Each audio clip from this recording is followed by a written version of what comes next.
वो गंगा ने भी कल्याण करा और इस गंगा गोदावरी ने भी कल्याण करा। उस गंगा के तट पर रहने वालों ने क्या करा और आपने इस गंगा के तट पर रहने वालों ने क्या करा? गंगा को कितना स्वच्छ रखा? यह जवाबदारी गंगा के घाट पर रहने वालों पर निर्भर करती है। गंगा को कितना स्वच्छ रखना है, गंगा को कितना निर्मल रखना है, इसकी जवाबदारी गंगा के तट पर रहने वालों की होती है। गंगा अपना काम करती है, जनमानस का कल्याण करती है, पापियों को उतारती है, जीवों का कल्याण करती है। उसमें एक फर्ज आपका और हमारा भी है कि हम गंगा के घाट पर जब जाएं, हम गंगा जी का स्नान करने जाएं, हम गोदावरी मैया का पूजन करने जाएं, हम गंगा गोदावरी का दर्शन करने के लिए जाएं, तो उसके घाट पर अगर कोई गंदगी पड़ी है, कोई पॉलीथीन पड़ी है, कोई बेकार कपड़ा पड़ा है, कोई सामान पड़ा है, तो उसको उठाकर डस्टबिन में ले जाकर डाल दें, गंगा के अंदर उसको जाने ना दें। ये जवाबदारी हमारी है। गंगा जी का काम है तारना, मनुष्य का काम है कि गंगा के घाटों को स्वच्छ रखना, निर्मल रखना।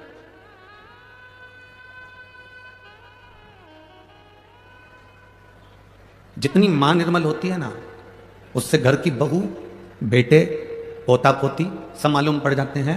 अब ईमानदारी से बोलना, बहू तो बहुत जोरदार कांजीवरम की साड़ी पहने, बेटा भी एकदम अप टू डेट बनकर घूमे, जीन्स वीन्स पहन के, टोपी वोपी लगा के, छल्ला वल्ला घुमा के, बेटा भी। पोता पोती दिन भर 24 घंटा बढ़िया कपड़े पहन के स्कूटी चलाने, गाड़ी चलाने, बाइक चलाने घूमता भी।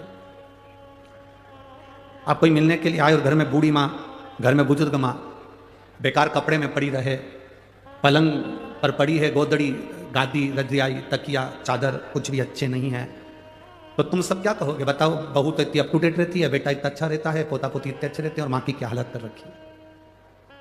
यह हमारा फर्ज है। अगर गोदावरी माँ के तट पर बाबा त्र्यंबकेश्वर की कृपा से, बाबा कपालेश्वर महाराज की कृपा से, मेरे काले राम जी की कृपा से अगर ये कथा छत्रपति शिवाजी और सीताराम सरकार की साक्षी में अगर हो रही है, तो आपसे निवेदन इतना करेंगे, इस कथा को अपने दिल तक लेकर जाना। अगर दिल तक लेकर जाओगे तो परमात्मा भी दिल से देने में कमी नहीं करेगा। हम थोड़ा संवारें अपने आप को, हम थोड़ा संवारें परमात्मा की इस अविरल धारा को जो गंगा के रूप में हमको मिली है। 24,000 श्लोक की ये शिव महापुराण की कथा, ये भी गंगा का कार्य करती है। और मैं आविष्कार जी भूसे जी को धन्यवाद देना चाहूंगा कि इस गंगा को उस गंगा से मिलाने का जो कार्य किया है, उसके लिए आपको साधुवाद है, धन्यवाद है। एक शिव महापुराण रूपी गंगा को गोदावरी गंगा से मिलाने का जो प्रयास है, वो जीवन का एक आनंदमय प्रयास है, एक सुख देने का प्रयास है। महाराज,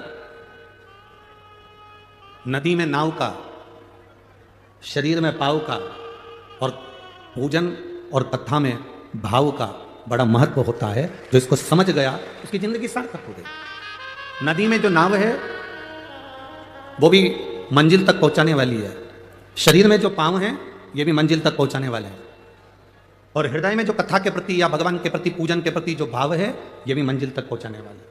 इन तीनों का काम एक जैसा है। नाव भी आपको मंजिल तक लेकर जा रही है। वो नाव हमको सिखाती है, एक लोहे का टुकड़ा पानी में पटकोगे वो डूब जाएगा, एक लोहे की कील पानी में पटकोगे वो डूब जाएगी, पर वो लोहे की कील जब लकड़ी में ठोक दी जाती है, वो लोहे की कील जब लकड़ी में ठोकी जाती है, और लकड़ी में ठोकने के बाद वो लोहे की कील भी नाव बनकर उस लकड़ी के साथ मंजिल तक पहुंच जाती है। यह हमारा शास्त्र कहता है, लोहे की कील को वैसे ही पानी में छोड़ोगे तो डूबेगी, लोहे के कीले को पानी में छोड़ोगे तो वो डूब जाएगा, पर वो लोहे का कीला अगर लकड़ी में ठोक दिया जाए तो वो बहता बहता मंजिल तक पार उतर जाएगा। उसी तरह हम भी एक लोहे की कील की तरह हैं। अगर शिव महापुराण की इस लकड़ी में, शिव महापुराण की चंदन की संविधा में अगर हम अच्छे से ठुक गए, अपने मन को अच्छे से लगा लिया, तो समझ लेना कि हम भी मंजिल तक पहुंच गए, पार उतर गए। अब कोई कहे गुरुजी आप हमको लोहे की कील कर रहे हो, कोई कहे गुरुजी आप हमें लोहे का कीला कर रहे हो। मनुष्य लोहे की कील की तरह होता है। जैसे कीले पर जंग पड़ जाती है, उस जंग को निकालने के लिए उस पर थोड़ा सा कुछ ना कुछ लगाना पड़ता है। उसी तरह मनुष्य की जिंदगी में भी जंग पड़ती है, अहंकार की, काम की, लोभ की, आसक्ति की, वासना की, तृष्णा की। ये जंग हमारे शरीर पर चढ़ती जाती है, हमारे मन पर चढ़ती जाती है, हमारी इच्छाओं पर चढ़ती जाती है। जब हम इसमें भगवान की अविरल भक्ति का थोड़ा सा पेंट लगा देते हैं, भगवान की भक्ति का थोड़ा सा भजन का बल लगा देते हैं, तो हमारे शरीर पर जो ये अहंकार की जंग है, वासना की जंग है, तृष्णा की जंग है, काम आसक्ति की जो जंग है, वो निकल जाती है। नदी में नाव का, शरीर में जम के बोलो पाँव का। ये अगर शरीर में पाँव नहीं हो ना तो फिर मंजिल तक पहुंचना बड़ा कठिन, बहुत कठिन। नदी में नाव मंजिल तक पहुंचा रही है, शरीर में पाँव मंजिल तक पहुंचा रहे हैं। और हमारे कथा में जो हम आए हैं, इतनी इतनी दूर दूर से आप लोग यहाँ पहुँचे हैं, बड़ी दूर से चलकर आराम से गाड़ी से पैसा लगाकर 100 रुपये 200 रुपये 50 रुपये ऑटो वाले को देकर गाड़ी में डीजल वीजल डलवा कर तुम यहाँ पहुँचे हो, तो इसमें तुम्हारा जरूर भाव होगा। और फिर कहते हैं नदी में नाव पार लगाने वाली होती है, शरीर में पाँव मंजिल तक पहुँचाने वाला होता है। और तुम्हारे हृदय में जो भाव है तुम्हें परमात्मा से जरूर मिलाएगा और तुम्हारा कार्य सफल करेगा, ये निश्चित था। तुम्हारा भाव नहीं होता तो तुम यहाँ पहुँचते हैं। आप में से कितने लोग बैठे हैं जिनको मार ठोक के बिठाया हो? बैठे रहना, कथा में चलो, जाना पड़ेगा, कथा सुनना पड़ेगी। किसी ने कहा तुमसे ए भाऊ बोलो? तो बोला किसी ने? आई बोला नहीं। इधर किसी से बोला कि नहीं कथा में चलना पड़ेगा, कथा सुनना पड़ेगी, बस भर कर चलो, गाड़ी भर कर चलो, ट्रैक्टर भर के चलो, आइसर भर के चलो, ट्राली भर कर चलो। हाँ, अगर कोई राजनीतिक कोई सभा होती तो तुम्हें बस में भरकर लाना पड़ता, पर उस समय लाना पड़ता, इसमें तुम्हारे भाव इतने प्रबल हो गए थे भगवान शंकर के प्रति कि तुम सब दौड़ दौड़ कर स्वयं भाव से। केवल एक देवाधिदेव महादेव कैसे हैं जो ना तुम्हारा कपड़ा देखते हैं, ना तुम्हारा आभूषण देखते हैं, ना तुम्हारा श्रृंगार देखते हैं, ना तुम्हारा शरीर देखते हैं। केवल एक देवाधिदेव महादेव ऐसे हैं जो तुम्हारे हृदय का भाव देखते हैं कि यहाँ जो आया है वो मेरे लिए आया कि नहीं आया। शंकर जी के मंदिर में 1 लोटा जल चढ़ाया तो भाव से चढ़ाया कि नहीं चढ़ाया, दिखावे से तो नहीं चढ़ा रहा, मेरा भजन दिखावे से तो नहीं कर रहा, वो केवल भाव देखता, वो केवल निर्मल स्वभाव देखता। और बाबा मैं तेरी शंभो मैं तेरी बदन हवा विच उड़ती जावागी, बाबा डोर हटो छड़ी नाम कटी जावागी, बाबा मैं तेरी बदन। शिव को ना तुम्हारे वस्त्र से मतलब है, शिव को ना तुम्हारे श्रृंगार से मतलब है, शिव को ना तुम्हारे आभूषण से मतलब है, शिव को ना तुम्हारी जमीन से मतलब है, शिव को ना तुम्हारे आभूषणों से मतलब है, ना तुम्हारी जायदाद से मतलब है। तुम कौन सी भाषा बोल रहे हो? शंकर को तुम्हारी भाषा से भी कोई मतलब नहीं है, ना तुम्हारे वस्त्र से ना तुम्हारी भाषा से। शंकर कभी तुम्हारी भाषा और वस्त्र से प्रकट नहीं होता, शंकर केवल तुम्हारे भाव से, तुम्हारे सच्चे हृदय से शिव प्रकट होना जानते हैं। केवल तुम्हारा निर्मल मन सो मोहि पावा। आपका भाव कैसा है?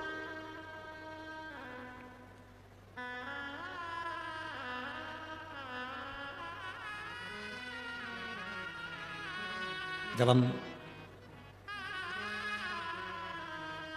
आज दोपहर में सुबह के टाइम यहां पर पहुंचे,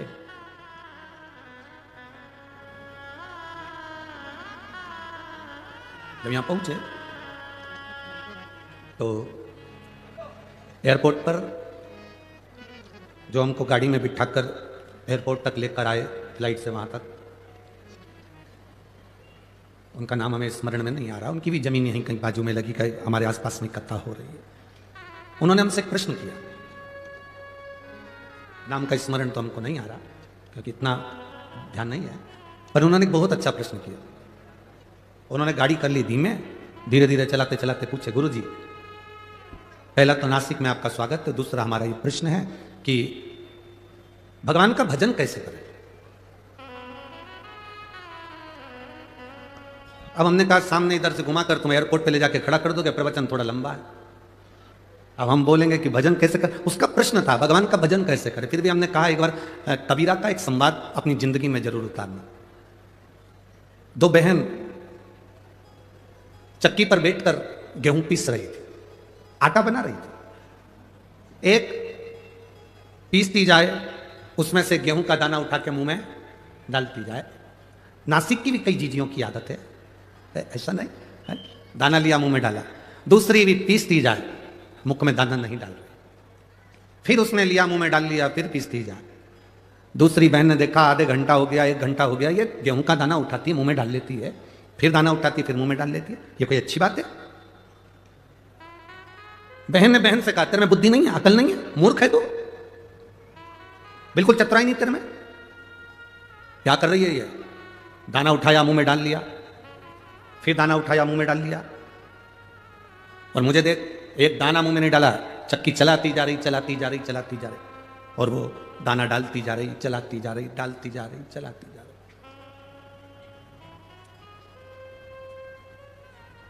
दाना खत्म हो गया, आटे की बोरी दोनों ने उठाई, लेके जा रही थी।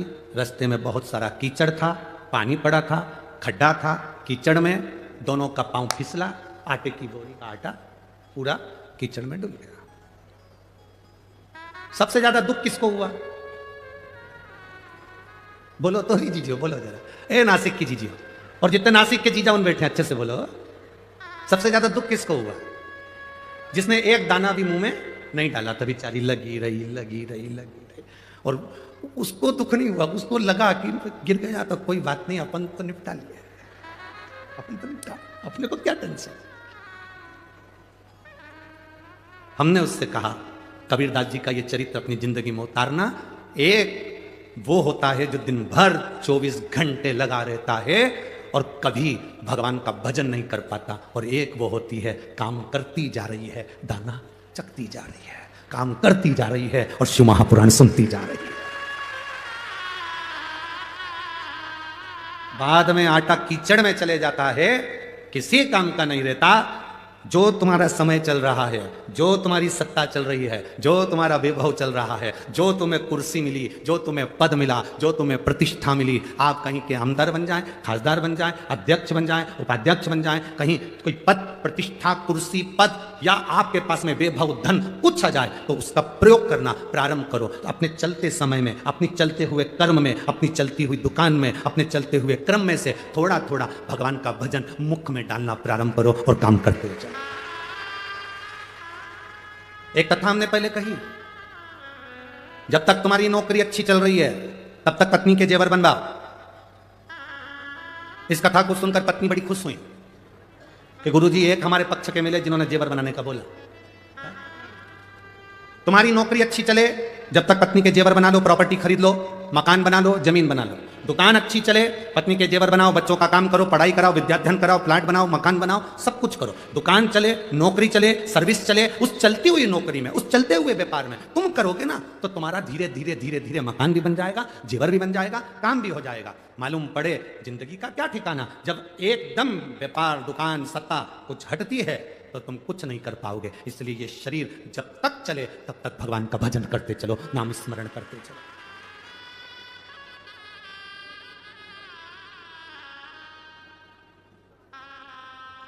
आप लोगों ने सुना होगा, पहले कथा में कहा था, जब तक शरीर चले और तुम्हारे घर में चले, दो चीजें हैं। पहला, बोलो बोलो जम के बोलो जरा, जब तक, इतनी धीमे बोलते हैं कि नासिक वाले, जब तक शरीर चले और जब तक तुम्हारे घर में चले। जब तक शरीर चले तब तक शिव महापुराण की कथा में जाओ, जब तक शरीर चले त्र्यंबकेश्वर दर्शन करने जाओ, जब तक शरीर चले गोदावरी नहाने के लिए जाओ, जब तक शरीर चले सप्तशृंगी माता का दर्शन करने जाओ, जब तक शरीर चले काले राम जी का दर्शन करने जाओ, जब तक शरीर चले तब तक सारे तीर्थ करो, कथा सुनो। शरीर चलना बंद हो जाएगा, तुम अपने बच्चों से कहोगी मुझे कथा में छोड़िया, पहला शब्द बच्चों का होगा। इतने ट्रैफिक में, इतनी भीड़ में हमारे बस की बात नहीं है, हम नहीं लेके जाएंगे, कथा टीवी पे सुन लो।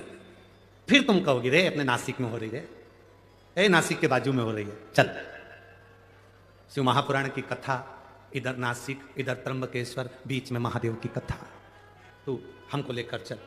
अरे इतनी भीड़ में क्या करोगे? शरीर चले तब तक कथा सुनो, शरीर चले तब तक तीर्थ करो, और तुम्हारे घर में चले तब तक इन दोनों हाथों से गौ माता को रोटी भी दो, संत ब्राह्मण की सेवा भी करो, और बहन बेटी का भी दान पुण्य करते रहो, और अपने हाथों से पुण्य कमाते रहो। अपने हाथों से पुण्य कमाओ, क्या मिलेगा?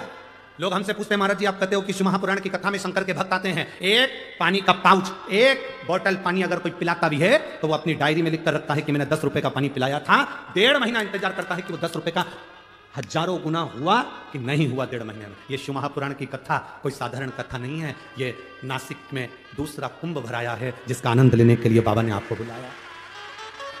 ये दूसरा कुंभ है,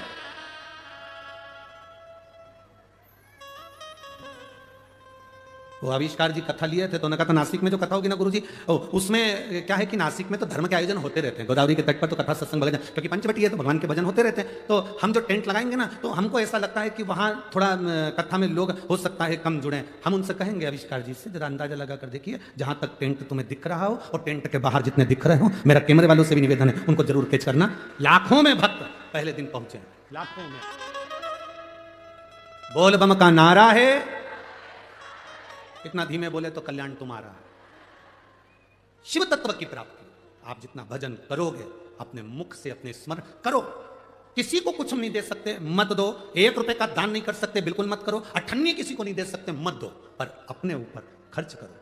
इस शरीर से कहीं नहीं जा सकते, मत जाओ। घर में बैठो पर मुख से राम नाम, कृष्ण नाम, शिव नाम, ओम नमः शिवाय, नमः शिवाय, श्री शिवाय नमस्तुभ्यम, राम नाम कृष्ण नाम जपते रहो। जब तक ये शरीर है, जब तक ये श्वासें चल रही है, 21,600 श्वास प्रतिदिन निकल रही शरीर से, उसमें आप भजन करते जाओ, स्मरण करते जाओ।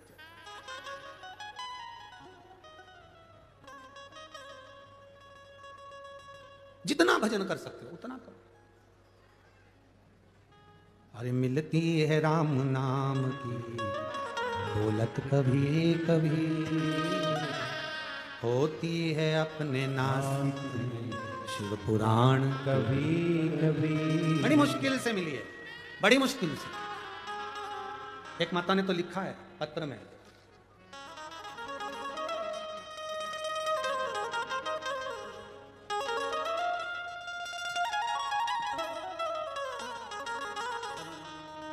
सुनीता जी, प्रदीप जी दौड़ गए पाथर्डी गांव, मेरा मोबाइल नंबर ये है।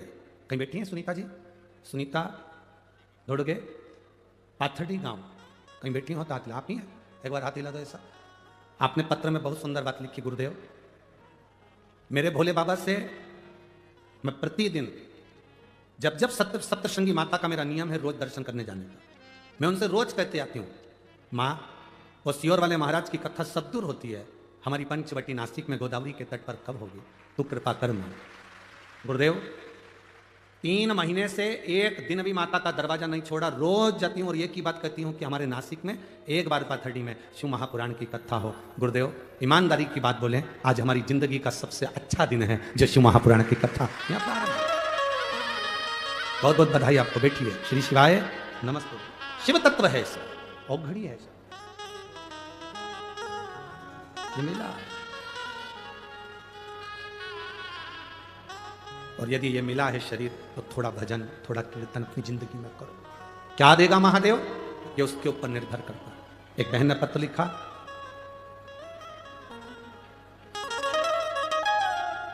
चिंदी है और दिख जाएगा सर। सारिका सुनील भवर, नासिक से हूं। कहीं बैठी हो तो हाथ हिलाइएगा। कहीं बैठी हो बीच वाले पंडाल में, हाँ हाथ हिलाइए। दिख गया ठीक है, हाथ हिलाइएगा। वापिस हिला दो जी। सारिका सुनील भंवर, नासिक से हूं गुरुदेव।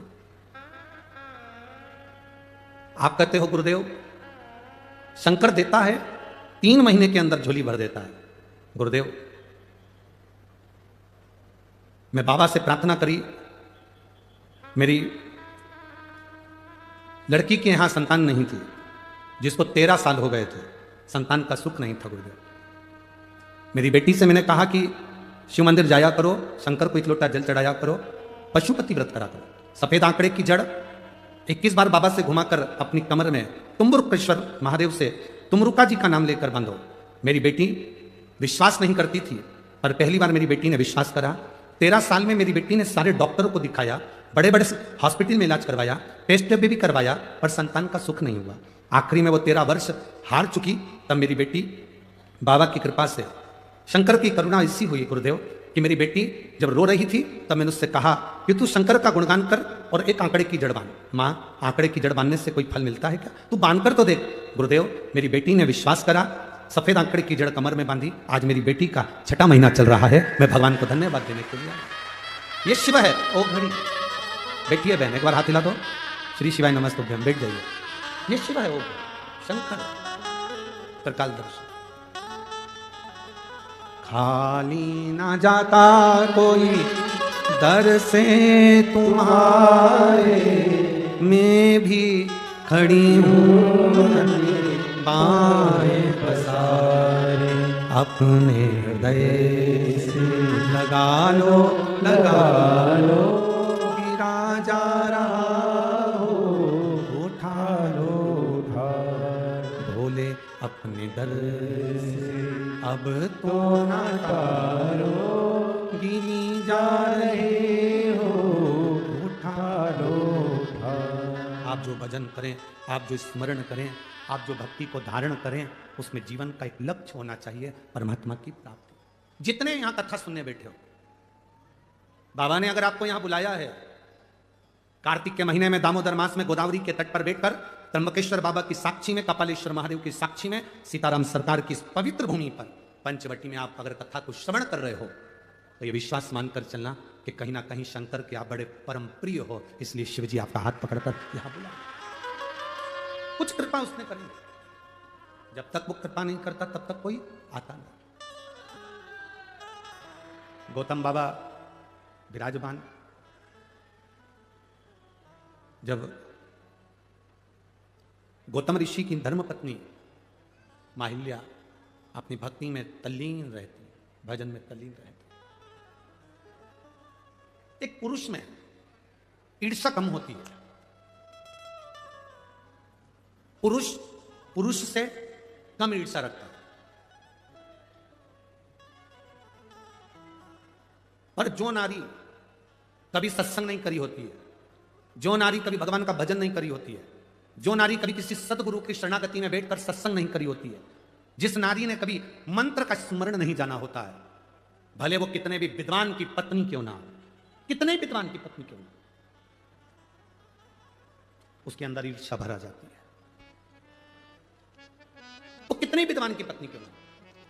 ये गोदावरी मैया के प्रागट्य की जो कथा है, गौतम बाबा की धर्मपत्नी भगवान की भक्ति में रमने वाली, भजन करने वाली, कीर्तन करने वाली, स्मरण करने वाली, किसी के दिखावे में नहीं पड़ती थी, दिन रात भगवान की भक्ति में डूबती थी। उन्हीं बाबा के आश्रम के नजदीक में बहुत सारे ब्राह्मण रहते थे, उन ब्राह्मणों की धर्मपत्नियां भी वहां रहती थी। ब्राह्मणों के मन में धर्म देखकर अहिल्या को या गौतम ऋषि को देखकर कोई ईर्ष्या नहीं थी, कोई ईर्ष्या नहीं। बहुत विद्वान भी अगर कोई है और उनकी धर्म पत्नी अगर है, अगर वो धर्म पत्नी सत्संग नहीं करती, कीर्तन नहीं करती, भगवान की भक्ति में नहीं डूबती, किसी गुरु की शरणागति में बैठकर सत्संग उसने नहीं करा होता, तो विद्वान से विद्वान अगर व्यक्ति भी कोई है तो उसकी पत्नी को किसी ना किसी से ईर्ष्या का भाव उत्पन्न हो ही जाता है, ईर्ष्या उत्पन्न होती है। शिव महापुराण की कथा सुनने के लिए जितने भक्त यहां पहुंचते हैं, शंकर भगवान की कथा सुनने के लिए जितने भक्त कथा के पंडाल में पहुंचते हैं, टीवी पर कथा देखते हैं, मोबाइल पर कथा श्रवण करते हैं, जितने भक्त यहां कथा सुनने के लिए पहुंचते हैं, इनके मन में कभी ईर्ष्या नहीं रहती। उसका कारण केवल एक होता है, हमें कथा सुनने जाना है, कौन आगे बैठा हमें उससे मतलब नहीं, कौन पीछे बैठा हमें उससे कोई मतलब नहीं। कथा शंकर भगवान की शिव महापुराण का जो श्रोता होता है, उसके हृदय में ईर्ष्या नहीं होती। वो अपने साथ बैग के अंदर एक पन्नी लेकर चलता, एक बिछाने की दरी लेकर चलता, एक छाता लेकर चलता है, 2 पानी की बोलो जम के बोलो बॉटल लेकर चलता है। उसको मालूम है कथा का पंडाल सुबह 10 बजे, 11 बजे, 12 बजे तक पूरा फुल हो जाएगा, मुझे बैठने की जगह नहीं मिल सकती क्योंकि मैं लेट जा रही हूं। उसने अपने झोले के अंदर एक दरी रख ली, उसने अपने झोले के अंदर 2 पानी की बोतल रख ली, उसने अपने दरी के उसके झोले के अंदर एक छाता रख लिया। उसको मालूम है कि मैं कहीं पर भी बैठ जाऊंगी और मुझे ये शिव महापुराण की कथा जहां सुनने को मिलेगी। सियोर वाला महाराज कहता है, एकांतेश्वर महादेव जब कृपा करता है तो खूब करता है, अगर मुझे पंडाल में जगह नहीं मिली तो मैं कहीं एकांत में बैठकर महादेव की कथा का रसपान ग्रहण कर लूंगी, उसमें भी मुझे सुख का अनुभव हो जाएगा, उसमें भी मुझे आनंद का अनुभव हो जाएगा, उसमें भी मुझे एक रस्ता तो प्राप्त हो जाएगा, भगवान की विरल भक्ति प्राप्त हो जाएगी। ये वो जानती है, ये उसके चित्त में है, ये उसके हृदय में है, ये उसकी चित्तवृत्ति में विराजमान है, ये उसके हृदय में विराजमान, और ये उसके हृदय के बीच मध्य में बैठा हुआ कि वो शिव है, तो वो आनंदता देता है, सुख देता है, ईर्ष्या नहीं है। और गौतम बाबा की धर्म पत्नी माता अहिल्या, सुबह उठना, बुआरी लगाना, रंगोली डाल देना, जल छोड़ देना, पूरे आनंद के साथ गौतम ऋषि जिस शिव भक्ति में लगे रहते थे, अहिल्या माता उनकी शंकर के पार्थिव शिवलिंग का निर्माण करने के लिए मट्टी को तैयार करती थी। इस पंचवटी भूमि का सबसे बड़ा प्रमाण है इस नासिक की धरा, गोदावरी की तट का सबसे बड़ा प्रमाण दो है। यहाँ गौतम ऋषि की धर्मपत्नी माता हिल्या भी मिट्टी तैयार करती थीं जिससे पार्थिव शिवलिंग का निर्माण होता था। और इस गोदावरी के तट पर, इस त्र्यंबक बाबा के तट पर, इस पंचवटी की पवित्र भूमि पर एक यमराज की धर्मपत्नी,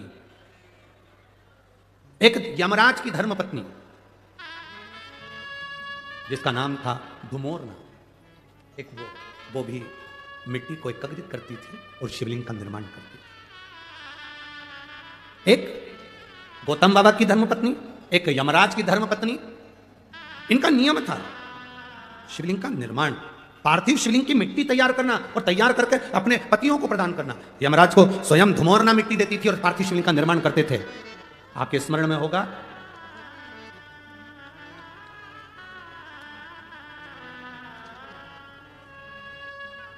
एक बार यमराज ने स्वयं ब्रह्मा जी से प्रश्न किया था, स्मरण करिएगा, गर्ग संहिता, कूर्म पुराण और ब्रह्म विवर्त पुराण का यह संवाद बड़ा सुंदर है।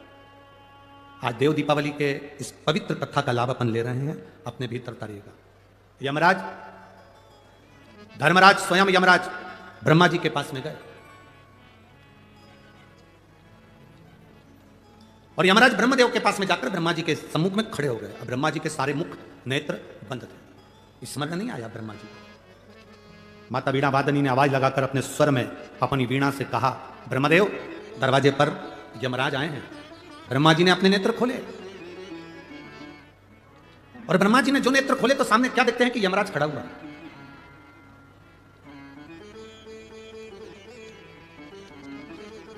सम्मुख में यमराज खड़ा। ब्रह्मा जी ने पूछ लिया, यम, आज क्या बात है, तुम ब्रह्मलोक में आकर खड़े हुए हो?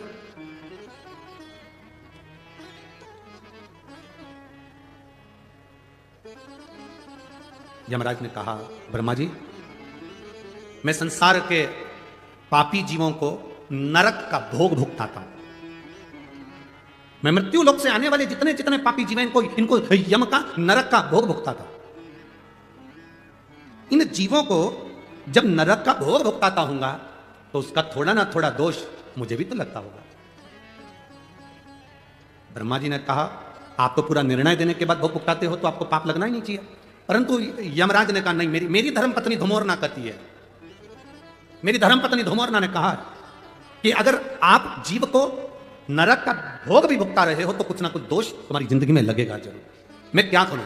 ब्रह्मा जी ने कहा, इसका उत्तर तो मैं नहीं दे सकता, पर इसका उत्तर आपको भगवान नारायण दे सकते हैं। यमराज उसी समय पर ब्रह्मा जी को प्रणाम करे, यमराज के वहां से सीधे भगवान नारायण के पास पहुंच गए। नारायण के दरवाजे पर जैसी बैकुंठ में पहुंचे, माता लक्ष्मी नारायण के चरण दबा रही थी और यमराज ने आकर भगवान के चरणों को प्रणाम करा।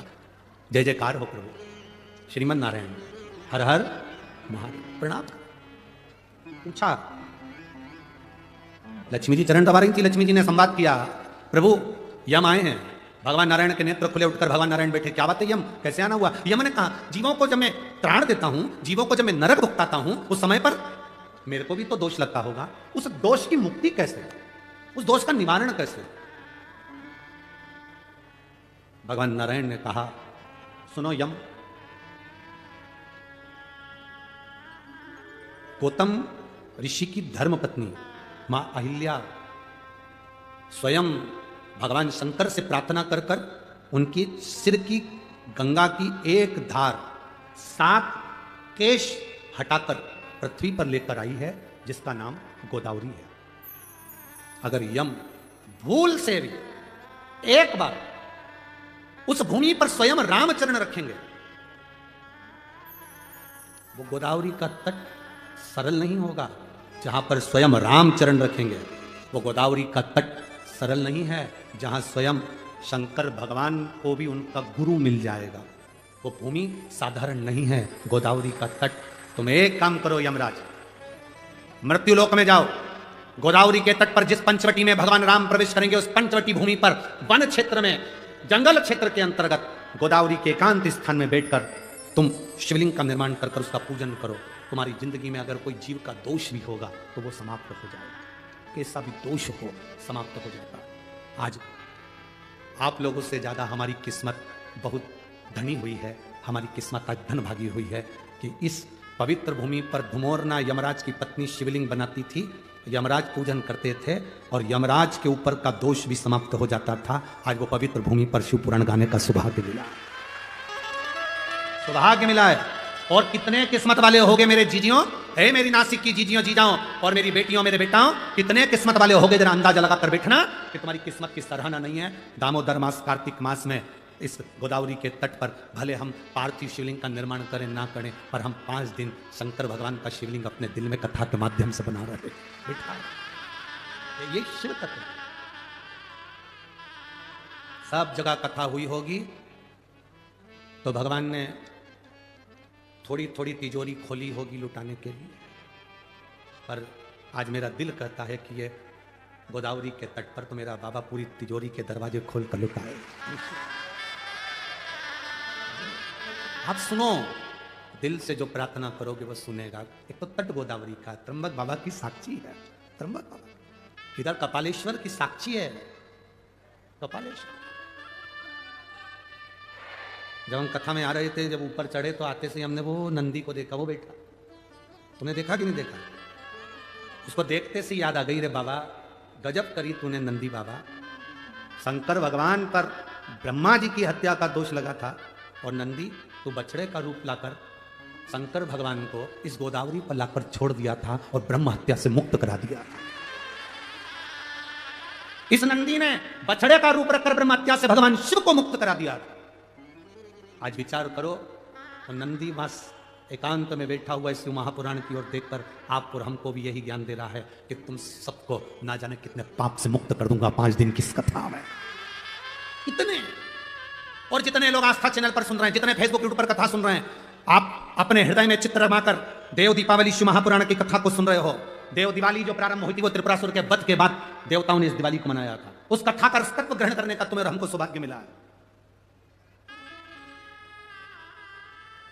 जहां महाअहिल्या निवास कर रही हैं, उनके पास में जितने ब्राह्मण रह रहे हैं, ब्राह्मणों को माता अहिल्या से तकलीफ नहीं है। ब्राह्मणों को ना गौतम ऋषि से तकलीफ है, ना गौतम बाबा से तकलीफ है। ब्राह्मण बड़े अच्छे, पर ये ब्राह्मण की जो धर्म पत्नियां थी, जिन्होंने ना कभी सत्संग स्मरण कर किया होता,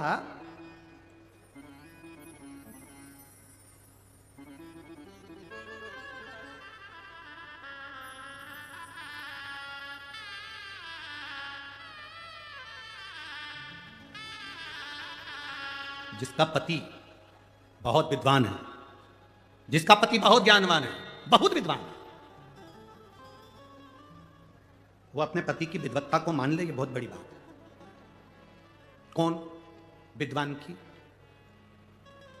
चंद्रघंटा विद्वान की चंद्रघंटा, तो मान ले, बहुत बड़ी बात है। एक पंडित जी प्रवचन में बोल रहे थे, चतुर्मास में 4 महीना बैंगन नहीं खाना चाहिए। कौन बोले? बोलो बोलो, जम के बोलो। एक पंडित जी प्रवचन में कथा में बोल रहे थे, 4 महीना चतुर्मास में बैंगन नहीं खाना चाहिए, दोष लगता है। पत्नी भी कथा में बैठी थी, घर गई, भोजन बनाया, मूंग की दाल, रोटी, बेसन बना दिया। पति ने चिल्लाकर कहा, क्यों रही, अभी 2 दिन पहले मैं बैंगन लाया था, तूने बनाया नहीं। पत्नी बोली, तुम ही तो प्रवचन में बोले कि चतुर्मास में 4 महीना बैंगन नहीं खाना चाहिए। पति माथा ठोक कर बोला, चौकी की कथा को चूल्हे तक क्यों लाई? ये चौकी की कथा थी, इसे चूल्हे तक क्यों लाई? शिव पुराण कहती है, बोलने वाले को सबसे पहले चाहिए कि स्वयं अमल करे, स्वयं अमल। एक पिता अपने बेटे से कहता है, रात को जरा जल्दी आया करो घर पर, नशे से दूर रहो, तंबाकू मत खाओ, व्यसन मत करो। हमारे वो मालेगांव वाले दादा बाबू भूसे पालक मंत्री जी, इनका सबसे अच्छा अगर उद्बोधन हमको लगता है तो एक लगता है, मालेगांव में भी जब कथा हुई तो इन्होंने आखिरी में जब आभार व्यक्त करा, धूलिया में कथा हुई, उन्होंने जब आभार व्यक्त करा, तो जितने लोग कथा सुनने आते हैं उन सबसे एक संकल्प करा लेते हैं कि तुम कभी अगर कथा में आए हो तो व्यसन नहीं करोगे, व्यसन को छोड़ो। आज का राजनेता को तुम्हारे व्यसन से कोई मतलब नहीं, पर उनके शब्द अच्छे लगते हैं कि व्यसन छोड़िए, कोई नशा करते हो तो छोड़ दीजिए, अब एक पिता अपने बच्चे से कहे नशा नहीं करना है, नशे से दूर रहो, व्यसन नहीं करना, व्यसन से दूर रहो, पुड़िया नहीं खाओ, तंबाकू नहीं खाओ, गलत काम ना करो, और पिता कहे रात्रि को जल्दी आओ, और पिता ही रात्रि को 11:30-12 बजे आए, कुछ नशा कर कर आए, गलत व्यसन कर कर आए, तो बच्चे मानेंगे क्या? जम के बोलो जरा, नहीं मान, बच्चे नहीं मानेंगे। उसी तरह बच्चों को हमें चाहिए कि हम स्वयं भी संवरने का प्रयास करें, हम स्वयं भी सुधरने का प्रयास करें। जब हम सुधरेंगे, एक कथाकार, एक प्रवचन देने वाला, एक कथा कहने वाले पर यह आधारित है, वो कह रहा है चतुर्मास में 4 महीना बैंगन, बोलो बोलो जम के बोलो, नहीं खाना। पत्नी ने वो बैंगन उठा के फेंक दिया, नहीं खाएंगे। अब पति का कि बैंगन कहाँ है, तो कि तुमने ही तो कहा था। चौके की कथा चूल्हे तक क्यों लिया ना?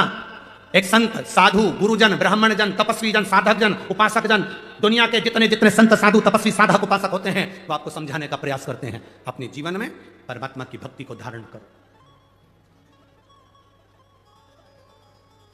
भगवान की अविरल भक्ति को उतारने का प्रयास करो। अब साधु संत स्वयं भी भगवान की अविरल भक्ति में जब डूबते हैं तो कहते हैं कि भक्ति करो, भजन करो। किसी ने एक बार प्रश्न किया था कि हम शंकर जी के मंदिर जाते हैं और हमसे कोई गलती हो जाती है तो शंकर जी क्या क्रोध करते हैं? शंकर जी क्या क्रोध करेंगे? शिव महापुराण की कथा कहती है शंकर जी का नाम है भोला। क्या नाम है? भोला।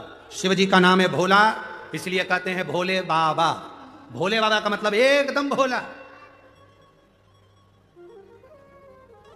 भूतों को भोजन करना आता है क्या? जम के बोलो जरा, अरे जम के बोलो, भूतों को भोजन करना आता है? भूत प्रेत को 5 स्टार होटल में जाना आता है?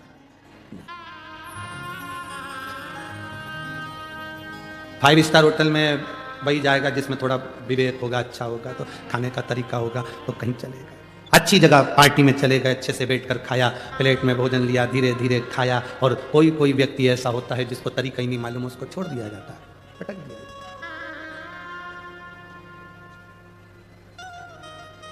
अब जो अच्छा व्यवहार करे, अच्छे से रहे, अच्छे से खाए, अच्छा बड़ा सारा गिफ्ट दे, उसको तो सब बुलाते हैं। बोलो जम के, बुलाते कि नहीं बुलाते? बुलाते हैं ना। जिसमें बुद्धि ना हो, विवेक ना हो, खाने का तरीका नहीं, रहने का तरीका नहीं, उसमें बोलने का तरीका नहीं, पहनने का तरीका नहीं, लोग उससे पागल कहते हों, बेकार कहते हों, ये किसी काम का नहीं। कभी कभी माँ कह देती है मेरे बड़े बेटे में बहुत समझदारी है, छोटे में अकल नहीं है, मूर्ख है, पागल है। मेरी एक बहू बड़ी समझदार है, दूसरी बहू में अकल नहीं, मूर्ख है, पगली है, बेवकूफ है, कह दिया माँ ने। एक समझदार है और एक पागल है, बेकार।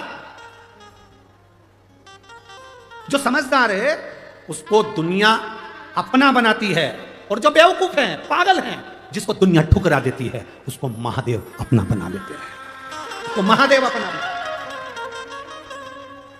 तुम 4 बहनें हो, 2 बहन पैसे वाली है, मायके जाती है, सम्मान होता है, रिश्तेदार सम्मान करते हैं, उनको बुलाते हैं, आदर देते हैं, तुमसे बड़ा लिफाफा 1000 का 500 का उसको मिलता है। तुम गरीब हो, साधारण हो, तुम्हारे पास में ना तो ज़्यादा गाड़ी है ना बंगला है, जो किस्मत में लिखा था वहाँ शादी हो गई, तुम अपनी ज़िंदगी साधारण से जी रही हो। बहन के घर शादी में गए, सबको अच्छा लिफाफा दिया, सबको अच्छी साड़ी दी, तुमको कमज़ोर साड़ी दे दी, तुमको कमज़ोर लिफाफा दे दिया, तुम्हें साधारण सा मिठाई का डब्बा दे दिया। क्यों? बाकी की बहन पैसे वाली थी, धनपति थी, बाकी के रिश्तेदार पैसे वाले थे, उनको अच्छा दिया। तुम साधारण थी, तुम्हें साधारण दे दिया। तुम घबराना नहीं, रोना नहीं, कभी अंदर से टूटना मत, अंदर से कभी मत टूटना कि मेरे बाकी के रिश्तेदारों को तो मेरी मासी ने खूब दिया, मेरी मामी ने खूब दिया, मेरे चाची ने खूब दिया, मेरी काकी ने खूब दिया, मेरी बुआ ने खूब दिया, बाकी को दिया, मुझे कम दिया क्योंकि मैं साधारण परिवार से हूँ। शिव कथा कहती है जो बहुत विद्वान है, बहुत बहुत प्रबल है, उनके लिए पूरी दुनिया पड़ी है, जिनको कोई नहीं पूछता, जिनका कोई आदर नहीं करता, जिनको लोग ठुकरा देते हैं, शिव कहते हैं उनको मैं अपनाता हूं, वो मेरे हैं, वो मेरे हैं। भूतों को कौन पूछेगा? प्रेतों को कौन पूछेगा? गरीबों को कौन पूछेगा? आपके पास में किसी अमीर मंदिर में देने के लिए धन नहीं है, बहुत सेठों का कोई मंदिर गए, तुम्हारे पास में देने के लिए पैसे की गड्डी नहीं, कोई सोना नहीं, कोई चांदी नहीं, कोई हीरा नहीं, कोई पन्ना नहीं, कोई आभूषण नहीं, कोई आभूषण नहीं, कोई आभूषण, कोई रतन सोना चांदी नहीं। आप वहां पर जाकर सोचोगे मेरी बहन ने अभी कार्यक्रम करवाया था, वहां पर गई थी, वहां जाकर उन्होंने इतना दान करा, मेरे पास कुछ नहीं है। तुम कभी ना घबराना, तुम्हारे पास मेरे भोलेनाथ जी ने 1 लोटा जल दिया है, उसको दिल से तुम महादेव को चढ़ाती रहना, उसके करीब नहीं जाती, वो नजदीक है। मेरे भोले तेरा सहारा है, मेरे भोले तेरा सहारा है, मेरी नैया का तू किनारा है, मेरी नैया का तू किनारा है। आप उसके हो जाओ। लोग आपको बेवकूफ समझे कोई बात नहीं, लोग आपको बेकार समझे कोई बात नहीं, आप किसी काम के नहीं, समझे समझने वाले। एक लड़के के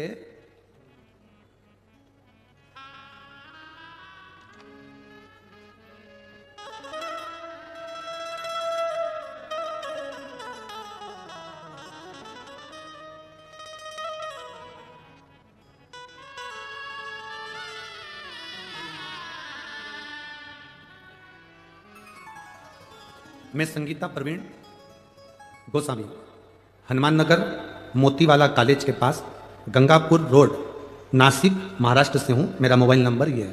कहीं बैठी हैं तो हाथ हिला सकती हैं। हाँ आप ही हैं, एक बार वापस हाथ हिला दो जी। मैं संगीता प्रवीण गोस्वामी हनुमान नगर मोतीवाला कॉलेज के पास गंगापुर रोड नासिक महाराष्ट्र से हूँ। मालेगांव में जो कथा हुई थी तब हमें पता चला कि बाबा की कृपा क्या होती है। गुरुदेव, मेरी बड़ी दीदी के गले में गठान हो गई, जिस गठान का ऑपरेशन करने के लिए डॉक्टर ने कह दिया गठान का ऑपरेशन होगा तो डॉक्टर ने कहा इनकी आवाज जा सकती है और ये गठान जो है ये कैंसर की। सब घबरा गए, आवाज भी चली जाएगी, गठान निकालना भी जरूरी है गले में से, करें तो करेंगे। दादा बाबू हुस्से जी को मैं धन्यवाद देना चाहती हूं, शिव महापुराण की जो अलख जगाई उसके लिए मैं उनको साधुवाद दूंगी। कथा का रस तत्व किसे कहते हैं यह हमें सुनना सिखाया। जब दीदी को गठान हुई डॉक्टर ने कह दिया गठान साधारण नहीं है, जांच के लिए बाहर जाएगी और इसमें रोग है, बीमारी है, वो निश्चित है। फिर वापिस हमने नासिक में दिखाने के बाद में गुजरात में जांच कराई तो भी उन्होंने कह दिया 8 दिन के अंदर इस गठान का ऑपरेशन करा लो, ये ज्यादा फैल रहा है, तकलीफ हो। परंतु इसका एक सबसे बड़ी बात यह है कि इसमें आवाज चली जाएगी गले की और गला पूरा बंद हो जाएगा, क्योंकि कंठ पर ही ये गठान है तो पूरा गला वहीं से कटेगा और वहां से पूरा निकलेगा। क्या करा जाए? तब हम 10 अक्टूबर को वापिस कैंसर सेंटर धुले में उनको एडमिट करा दिया। 13 अक्टूबर को ऑपरेशन की तारीख दी गई और ऑपरेशन की तारीख दी गई तब विचार करा करें तो करें। और यहाँ के कैंसर हॉस्पिटल के डॉक्टर ने भी कह दिया कि इसकी आवाज पूरी जाना है, गठान निकली है वो कैंसर की होगी, जांच होगी। उस समय पर मालेगांव कथा थी, बाबा से प्रार्थना करी, बाबा से निवेदन करा कि बाबा बहन के गले में अगर गठान है और वो कैंसर की ना निकले और उसकी आवाज ना जाए, जहां कथा होगी मैं वहां कथा सुनूंगी। मालेगांव की कथा के समय पर हम निवेदन करें, बाबा की कृपा से बहन की ऑपरेशन हुआ, श्री शिवाय नमस्तुभ्यम का जाप करा, शिवजी पे चढ़ी हुई एक बेलपत्र बहन किया। हमने डॉक्टर से कहा आपसे बस एक निवेदन है, इसके पलंग के पास में ये बेलपत्र ऑपरेशन के समय पर रख देना। इतने अच्छे डॉक्टर थे कैंसर हॉस्पिटल के, उन्होंने वो बेलपत्र उनके पलंग के पास रखी। गांठ का ऑपरेशन हुआ, बाबा की कृपा क्या होती है गुरुदेव, वो सारे डॉक्टरों ने कैंसर बताया था। गांठ निकलने के बाद जांच के लिए पुणे गई, वहां से रिपोर्ट आई कि ये कैंसर नहीं है और उनकी आवाज भी वापस आ गई। शिव तत्व है ओ घड़ी शंभो। अब ठीक है बाबू, हाथ हिला दो एक बार वापस। श्री शिवाय नमस्तुभ्याम। हम यहाँ कथा में बाबा को धन्यवाद देने के लिए बैठिए। श्री शिवाय नमस्तुभ्याम। शिव तत्व इसी को कहते हैं, ओ घड़ी इसी को कहते हैं। आपका जो भरोसा है, आपका जो विश्वास है वो दड़ी है। मेरी नासिक की जीनियों, आप कथा सुनने के लिए बैठे जरूर हो। बाबा ने अगर बुलाया है, कोई शादी में बुलाता है तो विदाई में मिठाई का डब्बा देकर भेजता है, साड़ी देकर भेजता है, गिफ्ट देकर भेजता है। मेरा बाबा अगर इस नासिक की धरा पर शिव पुराण कथा सुनने बुलाया है तो 5वें दिन कुछ ना कुछ देकर भेजेगा जरूर, खाली नहीं भेजेगा, भेजेगा। इसीलिए शिव महापुराण कथा कर सादा।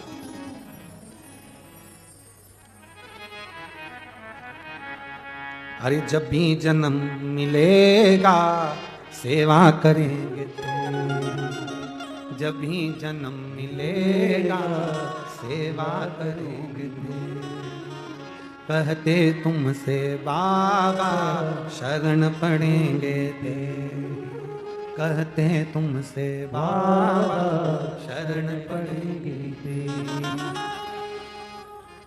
देना साथ हमारा बाबा बन करके तुम साथी, देना साथ हमारा बाबा बन करके तुम साथी।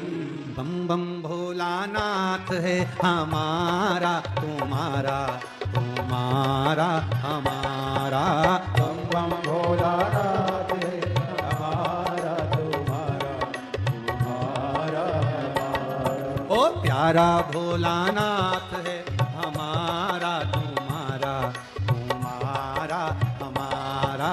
प्यारा भोलानाथ है सब गाइए। तुम्हारा, तुम्हारा हमारा। ओ जय भोला भंडारी गौरा के त्रिपुरारी, जय भोला भंडारी गौरा के त्रिपुरारी। ओ रखना लाज हमारी गौरा के त्रिपुरारी, रखना लाज हमारी गौरा के त्रिपुरारी। ओ जय भोला भंडारी रखना लाज हमारी।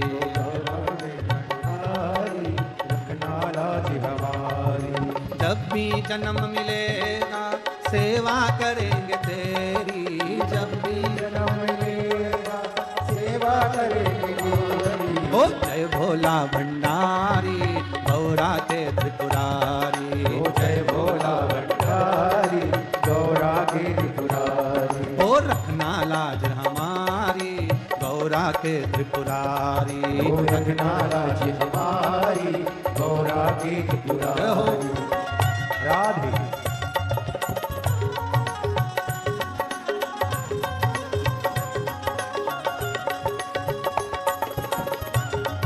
राधे।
जब भी उज्जैन जाओ ना हो छिपरा तट पर। जब जब मंदिर जाओ शिव दर्शन में पाओ। जब भी मंदिर जाओ शिव दर्शन में पाओ। महाकाल के दर्शन हो तो होता रे हमारा। ओ महाकाल के दर्शन हो तो होता रे हमारा। बम बम भोला नाम है हमारा तुम्हारा, तुम्हारा हमारा। बम बम भोला नाथ है हमारा तुम्हारा, तुम्हारा हमारा। महाकाल की इस नगरी में पाओ जन्म दोबारा। महाकाल की इस नगरी में पाओ जन्म द्वारा। बम बम भोला नाम है हमारा तुम्हारा, तुम्हारा हमारा। बम बम भोलेनाथ है हमारा तुम्हारा, तुम्हारा हमारा। ओ जय भोला भंडारी गौरा के त्रिपुरारी। जय भोला भंडारी गौरा के त्रिपुरारी। ओ रखना लाज हमारी गौरा के त्रिपुरारी। रखना लाज हमारी गौरा के त्रिपुरारी। ओ रखना लाज हमारी गौरा के त्रिपुरारी। रखना लाज हमारी गौरा के त्रिपुरारी। ओ जब भी जन्म मिलेगा सेवा करेंगे तेरी। जब भी जन्म मिलेगा सेवा करेंगे तेरी। ओ जय भोला भंडारी रखना लाज हमारी। जय भोला भंडारी गौरा के त्रिपुरारी। ओ जय भोला भंडारी रखना लाज हमारी। जय भोला भंडारी रखना लाज हमारी। शंभो राधे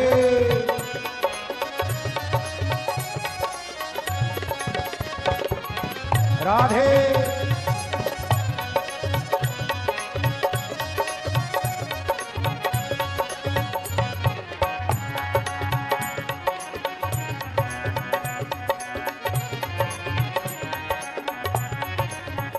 बड़े भाव से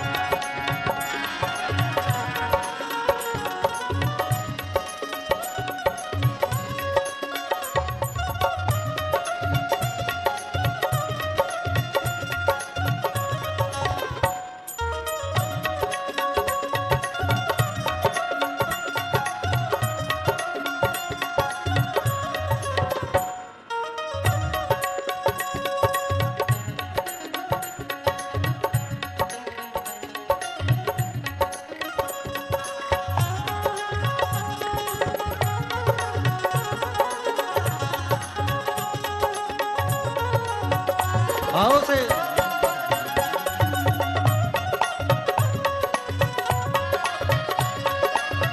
राधे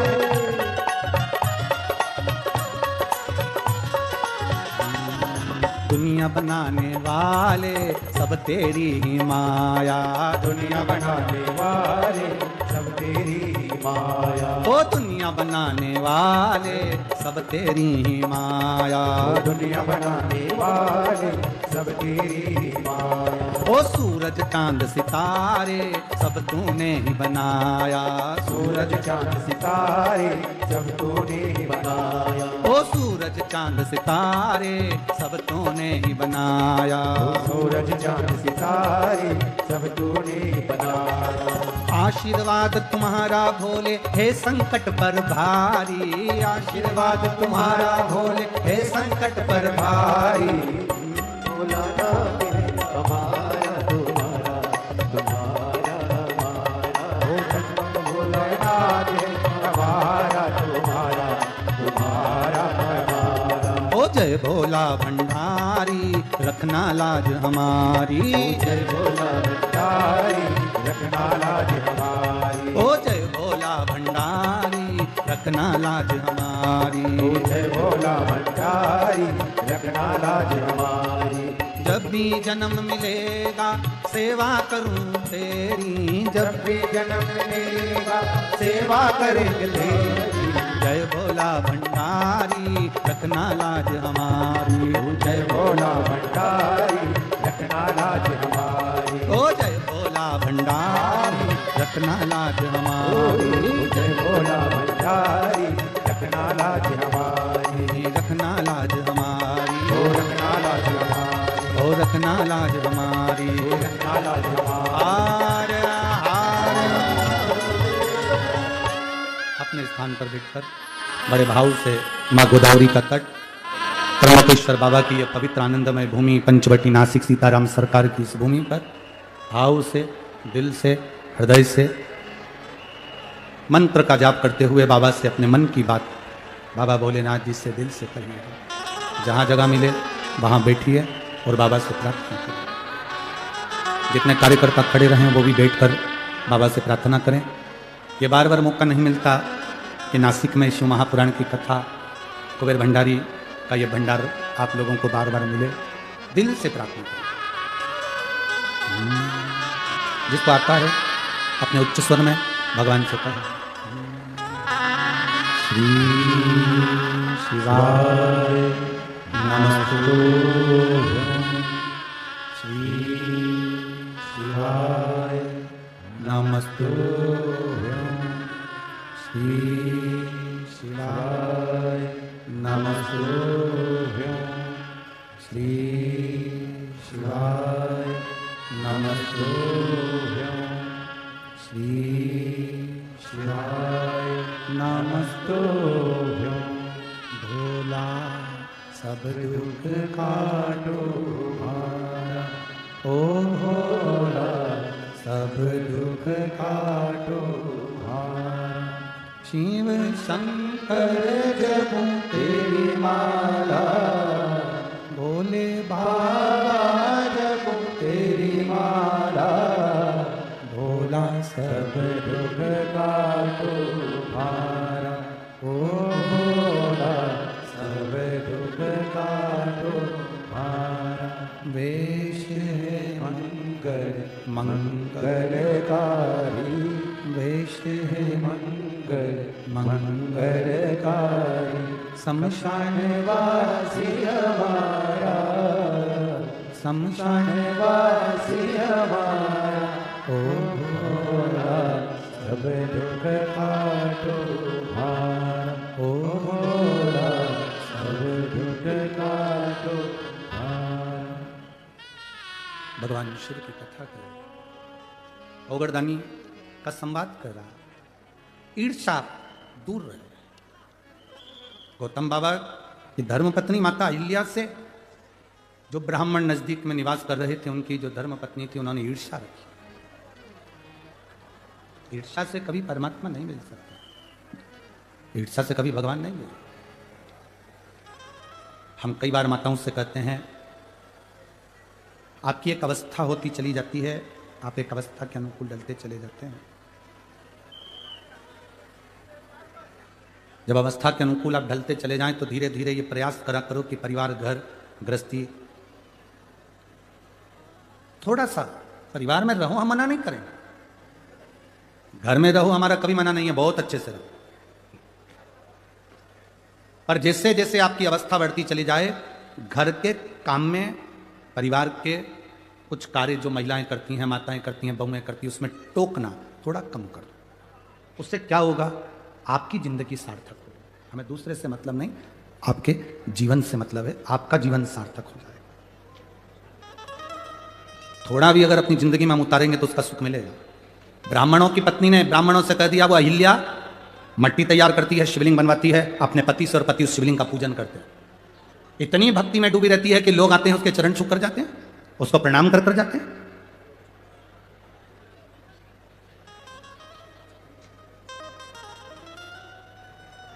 किस नारी का सम्मान सबसे ज्यादा होता है? कहा, जो दूसरे के लिए समर्पित है।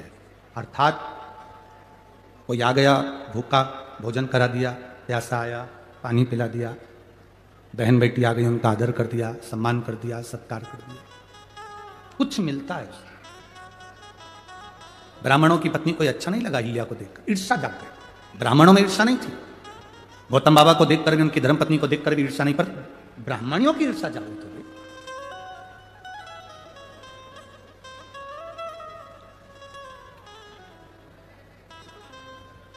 अब जब ईर्ष्या जागृत हो गई, तब ब्राह्मणियों ने अपने अपने पतियों से कहा, सुनो, ये गौतम ऋषि की पत्नी, और गौतम ऋषि हमारी भूमि पर नहीं रहना चाहिए, इनको धक्के मारकर निकाल दो, ऐसा कुछ करो कि इनका पद प्रतिष्ठा इज्जत सम्मान सब घट जाए। कुछ ऐसा करो कि इनकी पद प्रतिष्ठा इज्जत मान सम्मान कुछ घट जाए, करो कुछ ऐसा। अब क्या करा जाए ऐसा कि पद प्रतिष्ठा इज्जत सम्मान चले जाए? तो ब्राह्मणों ने भगवान श्री गणेश जी महाराज का आवाहन किया। गणेश जी महाराज का आवाहन कर गणेश जी की स्मरण पूजन करी। स्मरण पूजन कर गणेश जी महाराज प्रकट हो गए। गणेश जी ने कहा, मांगो ब्राह्मणों, तुम्हें क्या चाहिए? ब्राह्मणों ने कहा, बस एक काम कर दो कि ये गौतम बाबा के ऊपर गौ हत्या का दोष लग जाए, ऐसा कुछ कर दो। गणेश जी ने पूछा कि ये बताओ कि गौतम ऋषि ने तुम्हारा बिगाड़ा क्या? गौतम ऋषि ने क्या कह दिया? गौतम ऋषि ने शब्द कह दिया, गौतम ऋषि ने गाली दे दी, गौतम ऋषि ने अपशब्द कह दिया, या माँ अहिल्या ने कोई अपशब्द कह दिया, या ताना दे दिया हो, या अपशब्द कह दिया हो, या आड़ी टेढ़ी बात कह दिया हो, तो बात दूसरी। ना तो गौतम ऋषि कुछ बोले हैं, ना माँ अहिल्या कुछ बोली हैं, फिर क्यों ये गौतम ऋषि पर अपशब्द कहना? केवल ब्राह्मण कि धर्म पत्नियों का यह विचार नहीं था।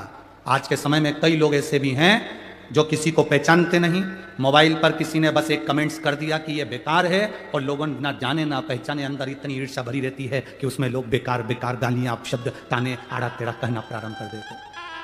शिव महापुराण की कथा कहती है, जब तक आप किसी से मिले ना, जब तक आप किसी को देखें ना, जब तक आप उससे बात ना करें, जब आप एक बार भी मिले नहीं, देखा नहीं, ना जान ना पहचान, ना कभी कोई संबंध, ना कोई विचार, ना कभी भोजन, ना कभी पानी, कभी मिले ही नहीं, और उसने कह दिया कि बेकार, और आपने बेकार कहना चालू कर दिया, इसको श्रेष्ठता नहीं कर। शिव महापुराण की कथा कहती है, हां, अगर कोई कह दे कि शंकर भगवान पर एक लोटा जल चढ़ाने का फल मिलता है तो चढ़ाओ, कोई कह दे राम नाम लेने का फल मिलता है तो बोलो। एक पत्र आया है,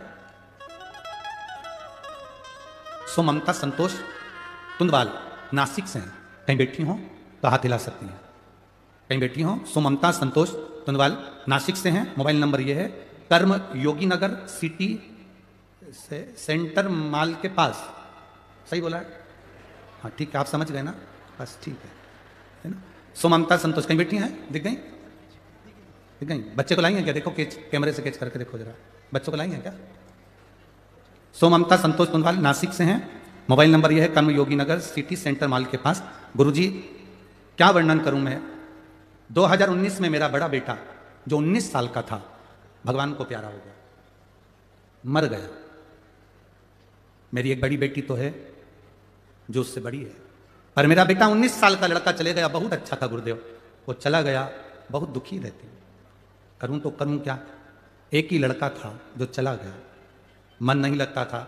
मेरी ननन ने कहा, जो आपके शंकर की कथा से पहले से जुड़ी हुई है, उसने कहा, भाभी शिव महापुराण की कथा सुना करो, सीवर वाला महाराज टीवी पर आता है, टीवी के सामने जमीन पर आसन लगाओ, कथा सुनो। उस समय गुरुजी आपने कथा में कहा था, जो मांगोगे वो मिलता है, कहीं पर भी बैठकर कथा सुनो, चाहे पंडाल हो, टीवी हो, मोबाइल हो, बस दिल से जब श्री शिवाय नमस्तुभ्यम बोला जाता है तब आंख स्मरण कर बंद कर उससे प्रार्थना करी जाती है। गुरुदेव मैंने टीवी के सामने बैठकर बाबा से प्रार्थना करना प्रारंभ करी, मेरा बेटा चले गया, मुझे वो बेटा चाहिए। मेरी ननन ने कहा, भाभी आप 50 साल की हो गई हो, कहां से बेटा होगा, कहां से बच्चा होगा, क्यों सीवर वाले महाराज की परीक्षा लेती हो? और कहती हो कि वही महाराज तो कहता है कि जो मांगोगे वो मिलेगा। भले मैं 50 साल की हो गई तो क्या हुआ, पर मुझे मेरा बेटा चाहिए। अगर महादेव में बल है, शिव महापुराण में बल है, तो मुझे संतान जरूर देगा। मेरे बाबा का मैं क्या गुणगान करूं गुरुदेव, बाबा की कृपा से मेरी गोदी में, मेरे गर्भ से 50 साल की मेरी उम्र है, 2021 को 11 मार्च को मेरा बेटा बाबा ने दे दिया। बैठी हो तो हाथ हिला सकती हैं, बच्चा है साथ में, लिया, बच्चा है साथ में तो लिया। 11 मार्च 2021 को बाबा की कृपा से मेरी उम्र भले 50 साल की है गुरुदेव, पर मेरे बाबा ने, आपका व्यासपीठ से कहा गया एक भी वचन खाली नहीं जाता गुरुदेव, बाबा सुनता है और देता है। एक लाइन आपने लिखी है, अरे लुटा दिया कर दिया माला शिव कथा, शिव कथा का स्मरण हमारी चित्त वृत्ति में बाबा सुनता है। तेरे दरबार की बाबा निराली शान देखी, तेरे दरबार की बाबा निराली शान देखी है, तुझे देते नहीं देखा पर झोली भरी देखी है। तुझे दे दे नहीं लेगा पर झोली भरी देगी। वो देता है। हम ईर्ष्या से दूर रहें, नफरत से दूर रहें। 5 दिन की शिव पुराण जो नासिक में मिली है, जो जिस कामना से दिल लगाकर इस कार्तिक महीने में सुन ले, बाबा दे। वो दे। शिव क्या है, क्या देता है, क्या करता है, हमको भी नहीं मालूम पड़ता। वो तो आप लोगों के थोड़े बहुत पत्र पढ़ लेते हैं, थोड़े पत्र यहाँ रखे हैं, नहीं स्मरण में आता उसके पास। क्या है शिव, क्या देता है, क्या करता है शिव, उसका स्मरण आपको मालूम पड़ा। शिव कथा कर रहे हैं। गणेश जी ने कहा यह नहीं हो सकता, मत करो, ये सिद्ध नहीं है। क्यों ईर्षा रखती है, किस लिए, आए के लिए ईर्षा, क्यों ईर्षा, किस बात की ईर्षा अपनी जिंदगी में रखना, किस बात की ईर्षा, और उस ईर्षा से कारण क्या। अपना ईर्षा से भला नहीं हो सकता, ईर्षा से अपना भला नहीं हो सकता, ईर्षा से अपना बुरा ही होगा। ईर्षा से कभी अपना भला नहीं हो सकता कि अपना भला हो, ईर्षा से हमेशा बुरा ही होता है। तो शिव महापुराण की कथा कहती है, गणेश जी महाराज ने समझाया, गणेश जी महाराज ने कहा ये ठीक नहीं है, आप ईर्षा ना करिए, और ये ईर्षा श्रेष्ठता नहीं देगी आप। क्यों किसी गौतम बाबा पर, क्यों अहिल्या माता पर, इसलिए क्यों दोष लगाना, किस लिए दोष लगाना। छोड़ो इस बात को। गणेश जी की बात नहीं मानी, आखिरी में ब्राह्मण पत्नियां जिद पर अड़ गई, और ब्राह्मण पत्नियों ने कहा नहीं गणेश जी महाराज आपको तो वर देना ही पड़ेगा, चाहे कुछ भी हो जाए। इस गौतम ऋषि पर गौ हत्या का दोष तो आपको लगाना ही पड़ेगा, गौतम ऋषि पर गौ हत्या का दोष तो आपको लगाना पड़ेगा, जरूरी है। और ये गौतम ऋषि पर गौ हत्या का दोष लगे, तब गौतम ऋषि को धक्के मारकर जब निकाला जाए, तब उसमें प्रसन्नता, तब उसमें प्रसन्नता। देखो देवता जब देते हैं तो पल्ला, जम के बोलो, जम के जरा, देवता जब देते हैं तो पल्ला झाड़ कर देते हैं, और महादेव जब देते हैं तो छप्पर फाड़ के देते हैं। उसकी देने की रीति अलग, उसकी देने की रीत अलग। ईर्षा रखने वाले कितनी भी ईर्षा करें, कपट करने वाले कितना भी कपट करें, पांव खींचने वाले कितना भी पांव खींचें, अपशब्द कहने वाले कितना भी अपशब्द कहें, ताने देने वाले कितना भी ताना दें, गाली देने वाले कितना भी गाली दें, आड़ा टेढ़ा कहने वाले कितना भी आड़ा टेढ़ा कहें, पर जब मेरा महादेव स्वयं त्र्यंबकेश्वर बनकर कृपा करता है तो दुनिया देखती रहेगा। वो कहे, जो बोलने वाला बोले, आड़ा टेढ़ा कहने वाला आड़ा टेढ़ा कहे, अपशब्द कहने वाला अपशब्द कहे, गाली देने वाला गाली दे, पर जब मेरा बाबा कृपा करता है तो सहज नहीं करता।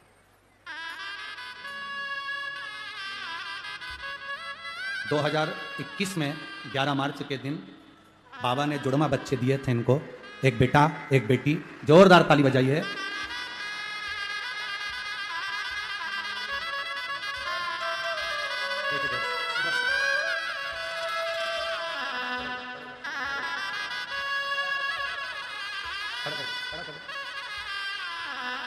ये 19 साल का जो बेटा चले गया था, और 50 वर्ष की आयु में जो भगवान ने दिया, एक नहीं बाबा ने छप्पर फाड़ कर दिया। जोरदार ताली बजा।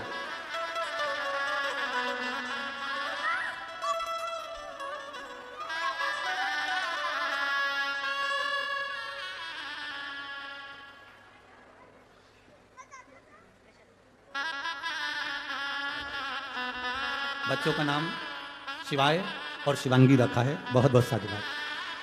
अरे लुटा दिया भंडार काशी वाले, कर दिया माला काशी वाले, लुटा दिया भंडार काशी वाले ने, कर दिया माला काशी वाले। ये शिव की कृपा से देवता देते हैं पल्ला झाड़कर, महादेव देता है छप्पर फाड़कर, कम नहीं देता।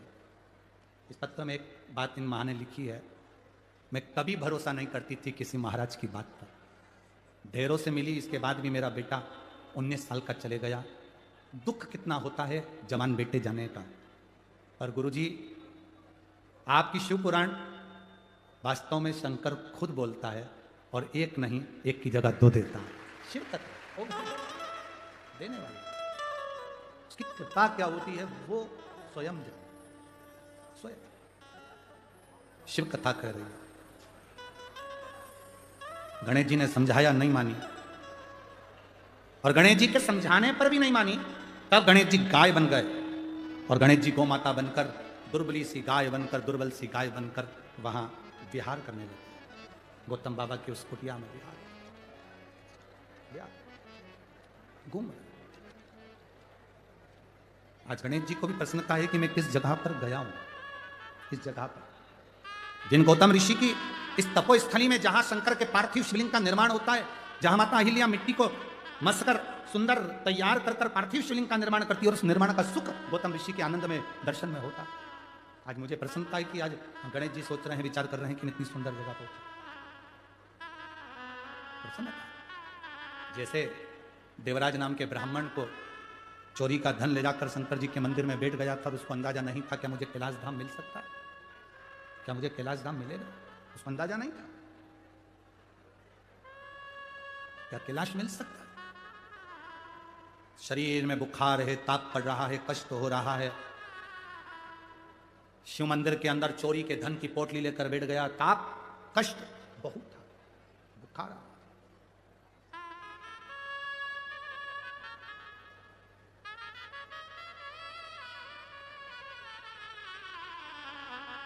अब इतना शरीर में कष्ट, और महादेव महादेव महादेव हर हर महादेव। मंदिर के अंदर पंडित जी चिल्ला रहे थे और देवराज नाम के ब्राह्मणों को गुस्सा आ रहा था, क्योंकि उसके शरीर में कष्ट था। जब शरीर में बुखार आता है, ताप बढ़ता है, शरीर में कष्ट बढ़ता है, भोजन छूट जाता है। जब घर में पाप बढ़ता है, व्यसन बढ़ता है, आड़ा टेढ़ा धन बढ़ता है, तो भगवान का भजन छूट जाता है। तुम रोज पहले तुम भगवान के व्रत कर लेती थी, तकलीफ नहीं आती थी, पूजन कर लेती थी, तकलीफ नहीं आती थी, नवरात्रि गणेश जी सब अच्छे से करती थी। अब जैसे जैसे बहुएं आ गई, परिवार बढ़ गया, पोता पोती नाती पंती सब होते चले गए, घर में पूजन का मन नहीं करता, अब अच्छे से कोई पूजन पाठ नहीं होता, मन नहीं लगता। समझ लेना, बुखार बढ़ा तो भोजन छूटा, शरीर में ताप बढ़ा तो भोजन छूटा, पेट दुखा, सिर दुखा, कुछ भी दुखा तो भोजन छूटा। और घर में अगर पाप बढ़ा, कुछ कष्ट, ये पाप कर्म जब घर में बढ़ता है तो भजन छूट जाता है, भजन छूट। आज देवराज मंदिर से बाहर निकला, बेलपत्री के वृक्ष के नीचे देवराज बैठ गया, शरीर में कष्ट था, बहुत कांप रहा था, बेलपत्र के वृक्ष के नीचे उसके प्राण छूट गए, प्राण छूट गए।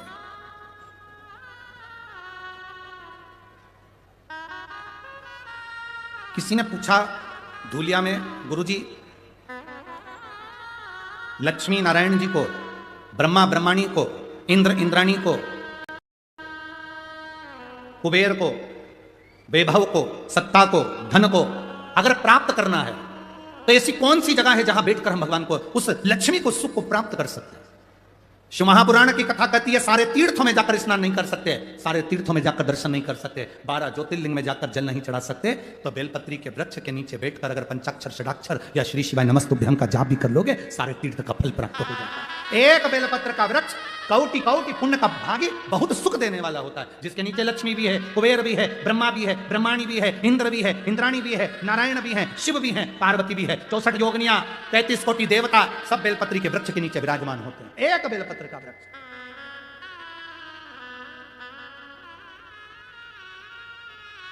लोग हमसे कहते हैं गुरुजी आपके पास में कोई माला हो ना तो हमको दे दो, हमारे पास में एक बेलपत्र रहती है पोथी की, हम वो दे देते।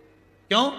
पद्म पुराण में लिखा है, गर्ग संहिता में लिखा है, स्कंद पुराण में लिखा है, शिव महापुराण में लिखा है, एक एक पुराण को उठाकर देखना, पूरी पुराणों में लिखा है, एक बेलपत्र जब हम किसी को दान देते हैं, एक बेलपत्र जब हम शिव महापुराण पर, या एक बेलपत्र जब हम शंकर जी के शिवलिंग पर समर्पित करते हैं, तो 1.25 मन सोने के सिंहासन पर शालिग्राम भगवान को 1.25 मन सोना चढ़ाकर किसी ब्राह्मण को दान दे दो, उतना फल केवल एक बेलपत्र दान करने से, शिव को समर्पित करने से मिल जाता। एक बेलपत्र, इतना फल है। क्या बेलपत्र में लोग कहें बेलपत्र दी गुरु जी ने? हमारी तो पूंजी, अगर कोई हमसे कहे कि सियोर वाले महाराज की पूंजी क्या है? तो एक रुद्राक्ष और एक बेलपत्र, ये दो पूंजी है। इससे बढ़कर कोई सुख नहीं है, ये पूंजी है, इसका आनंद है। कष्ट हुआ शरीर में, उठाई खाली, दुख हुआ जीवन में, एक रुद्राक्ष का जल थोड़ा सा अपने हृदय से लगाया, आनंद पाया। एक बेटे ने लिखा, सर्विस के लिए अप्लाई करने वाला लड़का जिसने यूपीएससी की तैयारी करी 4 साल, बाबा में ठाणे से सो योगिता पुरुषोत्तम पाटिल, गांव टंकराज, तहसील पारोला, जलगांव। मेरा बड़ा बेटा चिरंजीवी सागर पुरुषोत्तम पाटिल 4 साल से यूपीएससी की तैयारी कर रहा था। कहीं बैठी हो तो हाथ हिला सकती हैं, अगर कहीं बैठी हो तो हाथ हिला सकती हैं। ठाणे से सो योगिता पुरुषोत्तम पाटिल, गांव टंकराज, तहसील पारोला, जलगांव। मेरा बड़ा बेटा चिरंजीवी सागर पुरुषोत्तम पाटिल 4 साल से यूपीएससी के एग्जाम की तैयारी कर रहा था। कहीं बैठी हो तो हाथ हिला सकती हैं। इतनी मेहनत करी गुरुजी, पर कोई फल नहीं मिला। 1 नंबर से कभी 2 नंबर से यूपीएससी में रह जाता था। अब 2022 में UPSC central armed police force का एक एग्जाम उसने भरना चाहा, पर उसने मेरे से कहा, मां मुश्किल है कि इसमें मेरा हो। मैंने भी कह दिया, सियोर वाला महाराज कहता है, बेलपत्र पर शहद लगाकर शिव को चढ़ाने पर अपनी मेहनत पूरी करो और एक बेलपत्र शंकर को समर्पित करो, उसका फल जरूर मिलता है। गुरुदेव, उसको विश्वास नहीं था, क्योंकि बच्चे हैं आजकल के, भरोसा नहीं करते। मेरे बेटे ने फिर वापिस वही क्रम करा, उसने बेलपत्र भी लगाई, तो भी उसका फर्स्ट लिस्ट जो आना थी, उस लिस्ट में 1 नंबर से रह गया। मेरा बेटा टूट गया। उसने कहा, मां देखा, तुम जबरदस्ती महाराजों के प्रवचन सुनती रहती हो और कहती रहती हो सियोर वाले ने बताया, सियोर वाले ने बताया। क्या बताया? मैं रह गया। मेरी माँ ने कहा, तू चिंता ना कर, शिव के मंदिर जाया कर। मैं मंदिर फिर जाने लगा। मन तो उदास था कि 1 नंबर से फिर रह गया, पर बाबा कुबेर भंडारी है। 8 अगस्त 2023 को बाबा की ऐसी कृपा हुई कि जो 1 नंबर से रहा था, वो 1 नंबर की पहली लिस्ट में तो नहीं आया, पर दूसरी नंबर की लिस्ट में मेरे बेटे का सिलेक्शन हो गया। 14 अगस्त को शिवरात्रि का सुंदर पार्थिव शिवलिंग का निर्माण करा।